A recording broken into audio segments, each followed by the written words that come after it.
where the news comes first. You're watching News Channel 2, live at 5 News Hour. Tonight at 5, a bright spot in the community. A local business celebrates 100 electric years. Also tonight, no bots in Rome. Federal jobs are protected from automation. And new information on the local judge recorded in a heated exchange at a high school graduation party.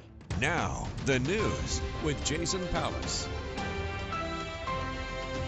Oneida County State Supreme Court Justice Aaron Gall is now suspended with pay following the State Commission on Judicial Conduct's determination earlier this month that she be removed from office for engaging in a racially offensive, profane, prolonged public diatribe outside a high school graduation party in 2022. The State Court of Appeals confirms the suspension effective yesterday. It's standard operating procedure for judges for whom the commission recommends removal. Judge Gall has a 30-day window which opened July 22nd, during which she can request a review of the recommendation for removal. It would be up to the State Court of Appeals, the state's highest court, to remove the judge. A local attorney familiar with the process says when the State Commission on Judicial Conduct recommends removal, removal is usually what occurs. Police responded to the grad party for a fight between invited and uninvited guests. Several of their body-worn cameras recorded the judge's comments. Oneida County sheriffs are investigating a crash on New Floyd Road. It happened just before 12:30 this afternoon. A helicopter was called in for transport. Very few details available at this hour. We are, though, in contact with the sheriff's office, and we are expecting to hear more soon. A Canastota man was killed in yesterday's crash in Whitestown. The Oneida County Sheriff's Office says 37-year-old Zachariah Lightsey went off Clark Mills Road, hit a mailbox, utility pole, and then a house. He was pronounced dead at the scene. Nobody in the house was hurt. That crash still under investigation tonight. The life of former State Senator James Seward will be celebrated on Saturday at SUNY Oneonta. The longtime lawmaker died last weekend after a battle with cancer. He served 33 years in the Senate, first in the 50th District and then the 51st, representing the people of Otsego and Herkimer counties.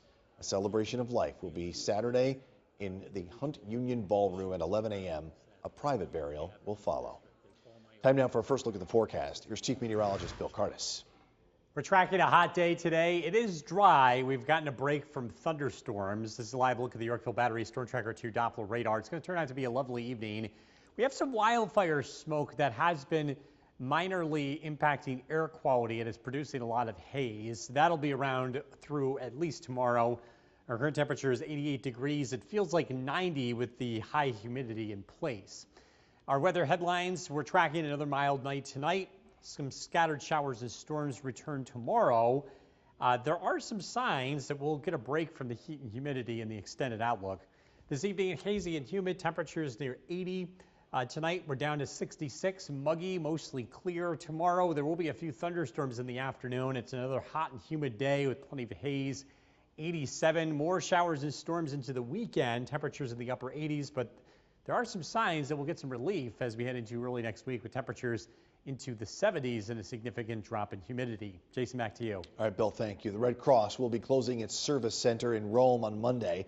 The organization is set up in the basement of St. Peter's Church, one of various locations since the tornado hit back on July 16th. Volunteers, including caseworkers, will be there until Monday at 4 p.m.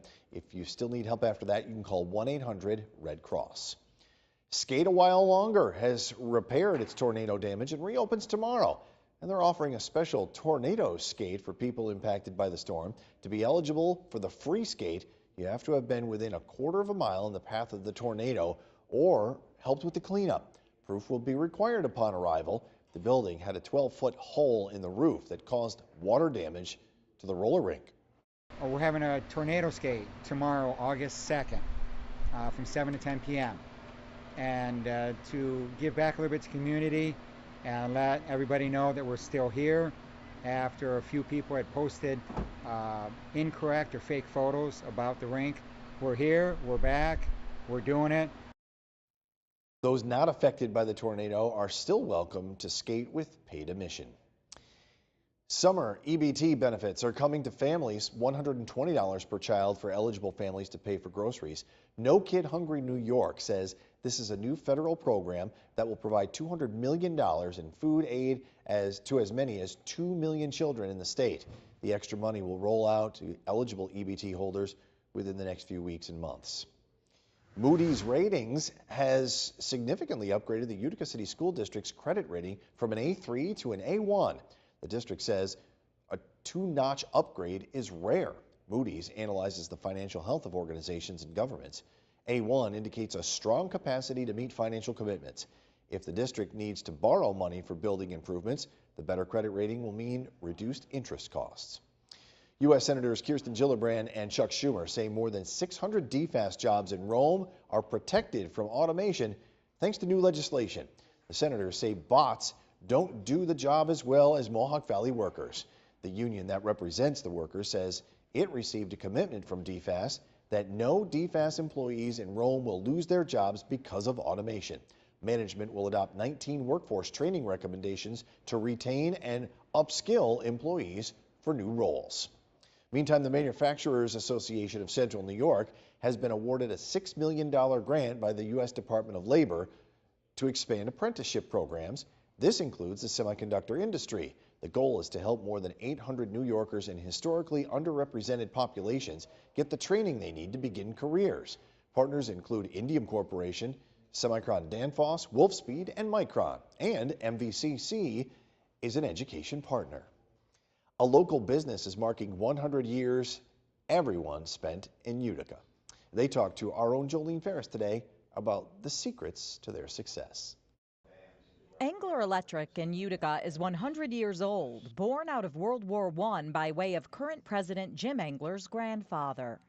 He came out of World War I as a veteran, and the U.S. government, the VA, wanted to train people to be electricians because most farms were wired in gas and they were losing farm after farm after farm by fires. So when something started on fire, they lost the whole thing.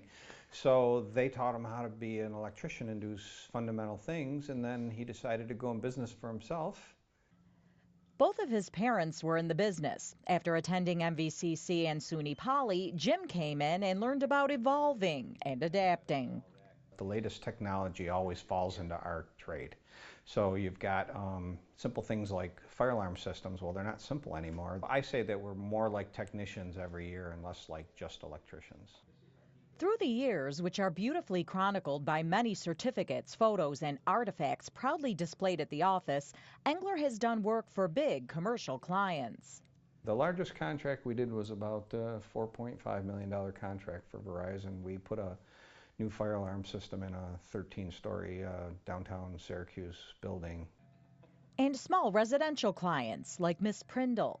She was 91 years old and the bulb would be out. And then she'd ask my guy, would you take me to the hairdressers? Do you have time to do that today? So he drove her to her hairdressers and sat in the truck on the outside of the building and waited for her and then brought her home. Engler's advice for independent businesses that want to see the 100-year mark? You should always forecast for lots of rainy days because this is a very cyclical area. You know, there's sometimes a plethora of work and sometimes there's not. And remember, it's your name on the sign, your reputation on the line. The fact that it's been family owned in the same family for all those years, people have a connection to that. They know who they're getting. You know, I'm president here, but I have an extension like everybody else. The emergency number here is my cell phone. Since 1924, Engler Electric has always had a building in Utica. Here's to the next 100 years. Jolene Ferris, News Channel 2. Simone Biles is back in primetime tonight as the Paris Olympic Games continue. Here's the medal count from the end of day 5. Team USA still on top with 30 medals, but France is a close second with 26. We'll see if there's some movement on the board as we head into primetime. Here's what the team is working on for News Channel 2 at 6. After 18 seasons at the helm, Holland Patton's varsity field hockey coach was not approved to return for the upcoming season.